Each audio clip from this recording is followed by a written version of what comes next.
ابھی نصیب میں میرے اور دکھ تھے، ابھی جدائی کے لمحے اور باقی تھے۔ حضرت سلمان فارسی رضی اللہ تعالیٰ عنہ فرماتے ہیں مدینے کے قریب لے جا کے ام القریٰ ایک بستی تھی، انہوں نے میرے ساتھ دھوکہ کیا، جو لے جانے والے تھے وہ یہودی تھے، انہیں مجھے وہاں جا کے بیچ دیا۔ میں شہزادہ ناز و نام میں پلا، وہ مجھے مارتے، مجھ سے کام لیتے۔ کہتے ہیں میں وہاں کئی سال رہا اور کہتا یا اللہ میں مار کھانے کو تیار ہوں پر مدینہ تو آ جائے نا، حضور کا شہر تو نصیب ہو جائے نا۔ حضرت جناب سلمان فارسی کہتے ہیں اس یہودی کا چچا بیٹا، اس کا چچا زاد بھائی، اس کا کزن بنو قریظہ یہودیوں کے محلے سے آیا، مجھے اس نے کام کاج کرتے دیکھا، کھیتی باڑی کرتے دیکھا تو کہنے لگا، توجہ ہے آپ کی، جاگ رہے ہیں آپ لوگ، میری بات کی سمجھ آ رہی ہے؟ کہتے ہیں کہنے لگا غلام بیچو گے؟ مجھے دے دو۔ کہتے ہیں اس نے کہا تو 4 دینار نفع دے تو لے لے۔ کہتے ہیں اس نے 4 دینار نفع لیا اور مجھے باندھ لیا اونٹ کی پشت پہ، ہاتھ میرے باندھ لیے، پیر باندھ لیے، میں رونے لگا، میں تڑپنے لگا۔ کہتے ہیں اچانک بنو قریظہ مدینے کا ایک محلہ تھا، یہاں یہودی رہتے تھے، کہتے ہیں وہاں کا وہ رہنے والا شخص اچانک میری آنکھ کھلی تو ٹھنڈی ٹھنڈی ہوائیں، اچانک میں نے آنکھیں کھولی تو کھجوروں کے لمبے چوڑے درخت، فرمایا میں نے دیکھا تو پہاڑیاں بھی معطر معطر سی، فضائیں بھی کرم کرم والی، عطا ہی عطا۔ کہتے ہیں 2 آنسو گرے اور میں ہنس پڑا، آنکھوں میں آنسو، لبوں پہ مسکراہٹ۔ حضرت سلمان فارسی رضی اللہ تعالیٰ عنہ کہتے ہیں وہ کہنے لگا تجھے کیا ہوا؟ سارے رستے تو بت تھا، اب کیا ہوا؟ میں نے کہا میری تھکاوٹیں اتر گئی ہیں، میری ریاضتوں کا ثواب مل گیا ہے، میری عبادتوں کا اجر، فَلَهُمْ أَجْرُهُمْ عِنْدَ رَبِّهِمْ وَلَا خَوْفٌ عَلَيْهِمْ وَلَا هُمْ يَحْزَنُونَ، مجھے گوہر مراد مل گیا۔ کہتے ہیں اس نے مجھے وہاں رکھا، کام کاج کرانے لگا، وقت گزرتا گیا۔ ایک دن کھجوروں اوپر چڑھ کے میں کھجوریں توڑ رہا تھا، مست تھا، تھوڑی تھوڑی عربی میں نے سیکھ لی، ہلکی پھلکی باتیں سمجھنے لگا، جواب دینے لگا، فارسی نسل تھا۔ کہتے ہیں میں کھجوریں توڑ رہا تھا، میرے مالک کا بھائی دوڑا دوڑا آیا، توجہ ہے آپ کی، آیا آگے کہنے لگا بھائی پتہ ہے تجھے کیا ہوا ہے؟ پتہ؟ کہتا میں نے کوئی توجہ نہیں دی، یہ روز ایسی باتیں، پتہ ہے تازہ خبر کیا ہے؟ کیا ہوا؟ کہنے لگے وہ جس نے دعویٰ کیا تھا نا نبوت کا وہ مدینے آ گیا ہے، وہ جنہوں نے دعویٰ کیا تھا نا نبوت کا وہ مدینے آ گئے ہیں۔ حضرت سلمان فارسی کہتے ہیں جو کھجوریں میں توڑ رہا تھا وہ میرے ہاتھ سے گر گئی، یوں لگا کہ جیسے کسی نے آ کے کسی نے آ کے کہا ہو کہ چل تجھے حضور نے بلایا ہے۔ فرماتے ہیں میرے ہاتھ کانپنے لگے۔ وہ کہنے لگا کدھر ہے وہ؟ کہنے لگا وہ وادی قبا ہے نا، آج بھی جا کے کوئی دیکھے قبا کا ماحول، آج بھی جا کے کوئی دیکھے قبا کا ماحول، طلع البدر علینا کی صدا آتی ہے، طلع البدر علینا کی صدا، کہ ہم ہیں بچیاں نجار کے، وہ ننھی بچیاں جو بیٹھ کر وہاں دف بجاتی تھی، رسول پاک کی جانب اشارے کر کے گاتی تھی کہ ہم ہیں بچیاں نجار کے عالی گھرانے کی، خوشی ہے آمنہ کے لال کے تشریف لانے کی، ہم ہیں بچیاں نجار کے عالی گھرانے کی، خوشی ہے آمنہ کے لال کے تشریف لانے کی۔ حضرت سلمان فارسی کہتے ہیں کبابٹ، کہتے ہیں میں جھٹ سے چھلانگ لگا کے اترا، پہلے میں آیا کرتا تھا پکڑ پکڑ کے، چھلانگ لگائی زمین پہ، اور میں نے اپنے مالک سے کہا یہ کیا کہہ رہا ہے؟ کہتے ہیں اس نے تھپڑ مارا، چل اپنا کام کر۔ کہتے ہیں پہلے وہ مارتا تھا تو دکھ ہوتا تھا، آج پتہ ہی نہیں چلا، آج پتہ ہی نہیں چلا۔ ہمارے جہاز میں ایک بابا جی بیٹھے تھے، جہاز میں بزرگ بیٹھے تھے، ان سے کسی نے کہا تھک تو نہیں گئے؟ کہنے لگے میری 11ویں حاضری ہے، تھک بڑا گیا ہوں پر جب گنبد پہ نظر پڑتی ہے تھکاوٹیں اتر جاتی ہیں، کوئی تھکاوٹ نہیں رہتی۔ حضرت سلمان فارسی کہتے ہیں اس نے مارا، کوئی پتہ نہیں چلا۔ میں انتظار کرنے لگا کہ ذرا دن جلدی نہیں ڈال جاتا، شام جلدی ہو۔ کہتے شام ہوئی، چھٹی ملی، کھجوریں پلو میں باندھ لی اور قبا کی جانب خرامہ خرامہ خرامہ خرامہ جھکی ہوئی نظریں، کانپتے ہوئے میرے لب، اور میں جب پہنچا کہتے ہیں کھجور کے درخت کے نیچے حضور بیٹھے ہیں، بائیں جانب چراغ جل رہا ہے اور دائیں جانب سیدنا صدیق اکبر بیٹھے ہیں۔ فرماتے میں پہنچا، پہلی نظر حضور کے چہرے پہ، جھکی ہوئی نظریں، نور سے زیادہ روشنی یہاں سے چھین رہی ہے۔ فرماتے لگتا ہے چاند بھی شرما شرما کے پیچھے ہٹ رہا ہے، سادہ سا لباس، خوشبوؤں نے آگے بڑھ کے استقبال کیا۔ فرماتے ہیں یوں نظر پڑی تو یوں لگا جیسے یہ تو مجھے صدیوں سے جانتے ہیں، صدیوں سے کن فیکون اجے کل دی گل لے اساں پہلوں پریت رلائی۔ فرمایا لگا یہ پہلے سے جانتے۔ فرماتے حضور نے مسکرا کے فرمایا آئیے آئیے، اتنے جملے۔ فرماتے میں بیٹھ گیا، کھجوریں نکال کے دیں اور میں نے کہا حضور صدقے کی ہیں۔ فرماتے ہیں چونکہ نشانیاں بتائی تھی نا، دو نشانیاں یہ تھی کہ صدقہ نہیں کھائیں گے، دوسری نشانی تحفہ لے لیں گے، تیسری نشانی کے کمر کے پیچھے مہر نبوت ہوگی۔ حضرت سلمان فارسی رضی اللہ تعالیٰ عنہ فرماتے ہیں نبی کریم صلی اللہ علیہ وسلم کے سامنے آیا، کھجوریں پیش کی، کہا حضور صدقے کی ہیں۔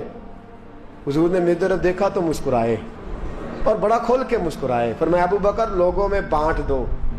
فرماتے ہیں چہرہ میری طرف ہے، باتیں ابو بکر سے ہو رہی ہیں۔ سمجھایا تو مجھے جا رہا ہے نا، کہا ابو بکر لوگوں میں، تمہیں پتہ بھی ہے میں صدقہ نہیں لیتا۔ کہتے ہیں ایک نشانی پوری ہو گئی، دودھ کا پیالہ آیا، ایک گھونٹ مصطفیٰ نے لگایا، باقی سارا ہی مجھے عطا فرما دیا۔ فرماتے ہیں موجیں لگ گئی، میری موجیں لگ گئی، ساری رات تو نیند نہیں آئی لذت میں، اور اگلا سارا دن نیند نہیں آئی شام کے انتظار میں۔ کہتے ہیں پھر شام ہوئی، پھر پلو میں کھجوریں باندھی، پھر خرامہ خرامہ چل پڑا۔ فرماتے ہیں سارے مل مل کے جا چکے ہیں، پتہ نہیں حضور کس کا انتظار کر رہے ہیں، سارے جا چکے، شام ہو گئی۔ میں پہنچا، بیٹھا سامنے، میرے مصطفیٰ نے دیکھا، فرمایا آئیے۔ میں نے کھجوریں کھولی، نکالی، میں نے کہا حضور تحفہ ہے۔ فرماتے ہیں حضور کھول کے مسکرائے، گویا حضور میری سوال کا جواب دے رہے ہوں کہ مجھے پتا ہے تو کیا کر رہا ہے۔ کھول کے مسکرائے، کھجور نکالی، کھائی، دوسری بھی کھائی، تیسری بھی کھائی۔ فرماتے ہیں مجھے یاد نہیں 10 کھائی کہ 11 کھائی۔ میرا لایا تحفہ حضور نے استعمال فرمایا۔ فرماتے ہیں میرا جی نہ کرے آنے کو، دل نہ کرے، لیکن مجبوری تھی، غلام تھا، لوٹ آیا واپس۔ اگلے دن حضور آ گئے جہاں آج مسجد نبوی ہے، جہاں آج مسجد نبوی ہے، جنت البقیع جہاں قبرستان ہے، وہاں حضور بیٹھے۔ فرماتے ہیں میں شام کو چلا تو دل میں خیال آیا مہر نبوت کیسے دیکھوں گا، 2 نشانیاں تو پوری ہو گئی، تیسری کیا ہے؟ سارے بولے۔ فرماتے ہیں وہ ہے 2 کندھوں کے درمیان، کیسے جرت کروں گا کہ حضور دکھائیں، کیسے کہوں گا کہ سونیا مور دیکھنی ہے۔ کہتے ہیں پھر دعائیں کرنے لگا دل ہی دل میں، یا اللہ ہوا چلا دے، دل ہی دل میں نا ہوا چلا دے مولا، اور حضور کی قمیض مبارک کٹ جائے میں مور دیکھ لوں۔ کبھی دل میں خیال آیا کوئی صحابی آ کے کہے حضور کمر کو ہاتھ لگانے کو دل کرتا ہے، کبھی خیال آیا کہ حضور خارش کرنے کے لیے ہی ذرا دستے مبارک پیچھے کریں، کوئی تو بات بنے۔ فرماتے ہیں سارے رستے میں منصوبہ بندی کرتے آیا، لیکن کیا خبر تھی مجھے کہ ساری باتیں تو مصطفیٰ کے پاس پہلے سے موجود ہوتی ہیں۔ فرماتے ہیں میں گیا، توجہ ہے ساتھیو، کہتے میں گیا حضور کے سامنے بیٹھنے لگا، حضور نے فرمایا سلمان پیچھے آ، یہ تیری جگہ نہیں، تو پیچھے آ۔ فرماتے ہیں میں وہاں سے اٹھا پیچھے گیا، جیسے ہی میں پیچھے گیا حضور نے قمیض پکڑی، مہر نبوت اٹھائی، میں نے کھل کے دیکھا، کھل کے چوما، کھل کے پیار کیا، پھر حضور نے بازو تھاما، فرمایا بس بھی کر، بس بھی کر۔ فرمایا نبی کریم کے قدموں میں سر رکھا اور میں پھوٹ پھوٹ کے رویا۔ میں نے کہا سونیا میری حیات کا افسانہ پوچھنے والوں، کہیں کہیں سے یہ قصہ پڑھا نہ جائے گا۔ سونیا میں اصفہان سے چلا تو شام آیا، آقا میں شام سے چلا تو موصل پہنچا، موصل سے نشیبان آیا, وہاں سے میں تموریاں آیا حضور, پھر میں بکا, میں نے کسی کے جانوروں کو چارہ ڈالا, کسی کے گھر میں صفائی کری, کسی کے جوتے صاف کیے, کسی کے کپڑے دھوئے, بک بک کے آیا ہوں, بک بک کے پہنچا ہوں, مجھے جم کے قدم چومنے دے حضور, مجھے آج جی بھر کے زیارتیں کرنے دے. فرماتے حضور نے اٹھایا اور جب میرے رسول نے میرا ماتھا چوما, حضور نے جب میری پیشانی پہ بوسہ دیا تو فرماتے ہیں پھر میں نے پڑھا کلمہ لا الہ الا اللہ محمد رسول اللہ صلی اللہ. فرماتے ہیں پھر میں جانوں اور حضور. لوگوں کی چیخیں نکل گئی, لوگ رو پڑے. ایک بزرگ اٹھے, کہنے لگے عمر, جب سے سلمان آیا ہے یتیم بچیوں نے کہنا شروع کر دیا ہے کوئی ہمیں یتیم نہ کہے. جب سے سلمان آیا ہے بھوکوں نے کہنا شروع کر دیا ہے کوئی ہمیں بھوکا نہ کہے. جب سے سلمان آیا ہے بے آسرا لوگوں نے کہنا شروع کر دیا ہے اب ہمارے پاس بہت بڑا آسرا ہے. جب سے سلمان آیا ہے بے گھروں کو گھر مل گئے ہیں. کہا وہ لاچار بیمار جن کے قریب کوئی نہیں جاتا تھا سلمان انہیں پاس بٹھا لیتا ہے. خدارا ہمارا گورنر نہ بدلیے گا. حضرت سلمان فارسی کھڑے ہو گئے, کہنے لگے میں بوڑھا ہو گیا ہوں, اب میرے اندر طاقتیں نہیں رہیں. خدارا, کبھی ایسا ہوا ہے کوئی حکمران جائے تو لوگ روئیں؟ رو رو کے لوگوں نے کہا خدارا ہمارا گورنر نہ بدلا جائے. حضرت عثمان نے کہا مجھے معاف کر دو, میں ایسے آدمی کا نام پیش کرتا ہوں جو مجھ سے بھی بہتر ہے. کون؟ کہا میں حضرت سعد بن ابی وقاص کا نام گورنر کے لیے پیش کرتا ہوں. حضرت, اب وہ لوگ پتہ کیا کہنے لگے مدائن کے, کہنے لگے جی بالکل ٹھیک ہے, ہمیں وہ گورنر منظور ہے, پر ہماری ایک شرط ہے, ہم ان کی گورنری تب قبول کریں گے جب آپ مستقل رہائش مدائن میں رکھیں گے. ہم آپ کو یہاں رہنے نہیں دیں گے, آپ کو وہیں رہنا پڑے گا. اتنی محبتیں, اتنا پیار. حضرت سلمان نے کہا نہیں, میں تو آخری وقت مصطفیٰ کے مدینے میں گزاروں گا, میں تو حضور کے شہر مقدس میں اپنا وقت گزاروں گا, میں نہیں جاؤں گا. وہ لوگ اتنا روئے کہ حضرت فاروق اعظم بھی رو پڑے. فرمایا اے سلمان آپ واپس چلے جائیں, ان لوگوں کا خلوص آپ کی محبت سے بہت زیادہ ہے, آپ جائیے. حضرت سلمان فارسی مدائن آ گئے. جناب سعد بن ابی وقاص رضی اللہ تعالیٰ عنہ گورنر بن گئے. 3 لوگوں کے ساتھ ہمیشہ تھا. حضرت ابو درداء تو وصال کر گئے, 3 لوگوں سے یارانہ رہا.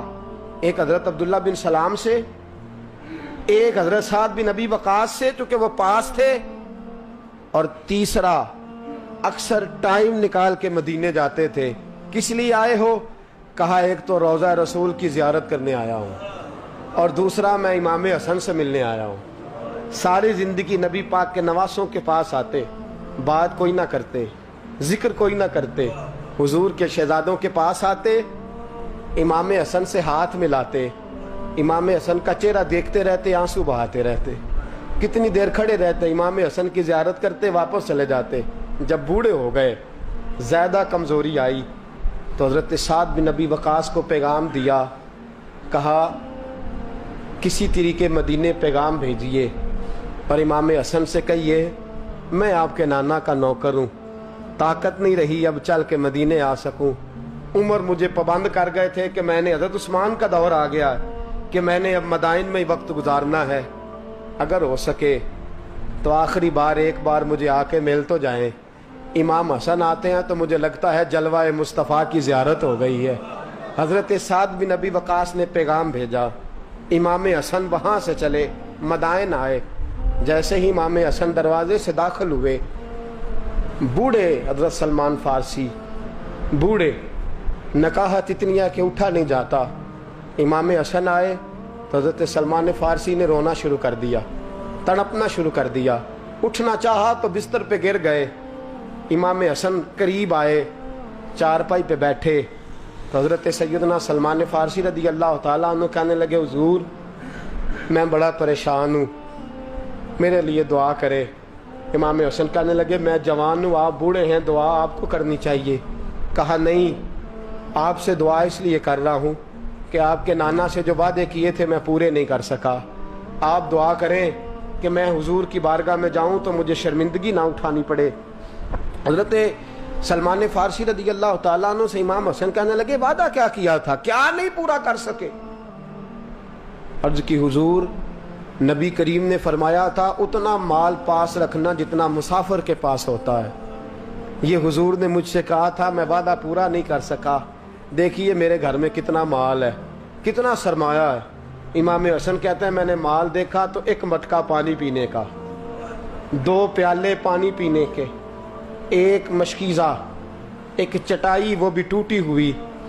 فرماتے ہیں میں نے کل مال کا حساب لگایا تو میں نے کہا حضور یہ تو 15 دینار سے زیادہ نہیں بنے گا، رو کیوں رہے ہیں؟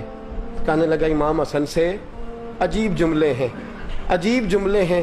کہنے لگے طبقات ابن سعد میں، کہنے لگے اچھا اگر قیامت کے دن رسول پاک نے میری سرزنش فرمائی اور اگر نبی پاک صلی اللہ علیہ وسلم ناراض ہوئے تو اے سیدہ فاطمہ کے شہزادے آپ سفارش تو کریں گے نا میری، آپ میری سفارش تو کریں گے حضور کی بارگاہ میں؟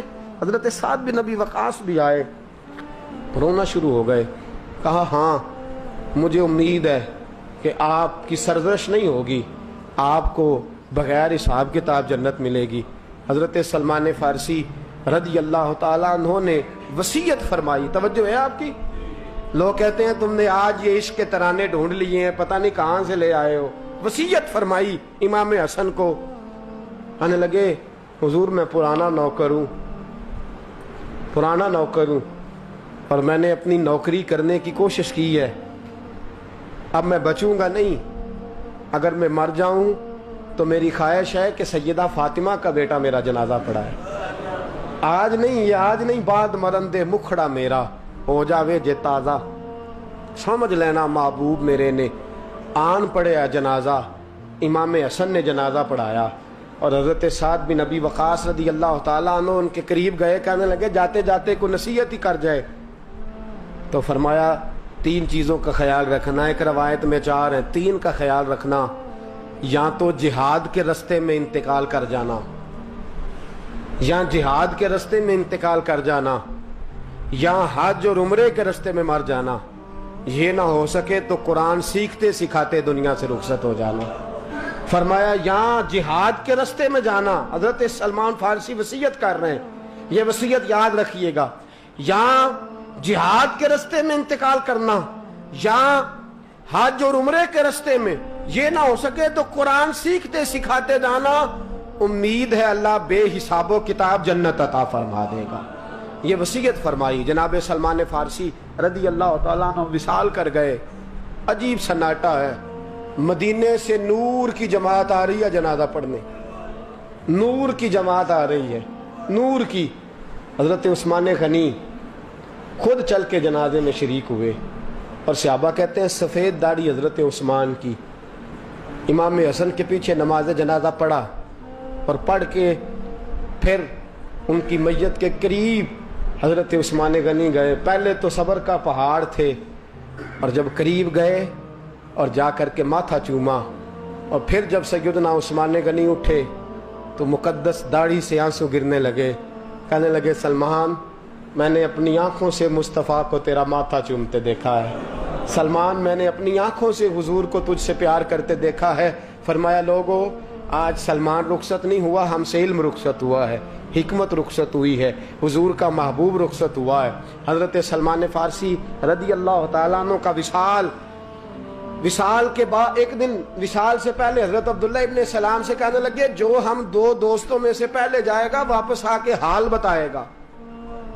حضرت عبداللہ ابن سلام کہنے لگے واپسی کی اجازت ملے گی؟ کہا ہاں، جو اللہ کے نافرمان ہوں گے ان کی روحیں قید ہوں گی، جو اللہ کے فرما بردار ہوں گے جہاں چاہیں گے جائیں آئیں گے۔ حضرت سلمان فارسی وصال کر گئے، جناب عبداللہ ابن سلام کو ملے، فرمایا بتائیے خدا نے آپ کے ساتھ کیا سلوک کیا؟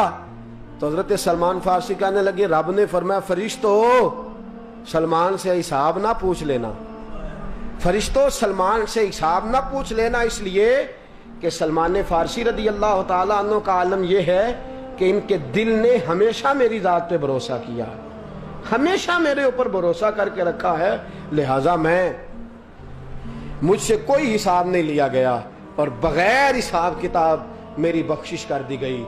دوستو اور اگر آپ نے ابھی تک ہمارا چینل سبسکرائب نہیں کیا تو فوراً سبسکرائب کیجئے، ساتھ ہی بیل آئیکن پر کلک کریں تاکہ مزید آنے والی ویڈیو ہے وہ آپ کو وقت پر ملتی رہیں. اللہ حافظ.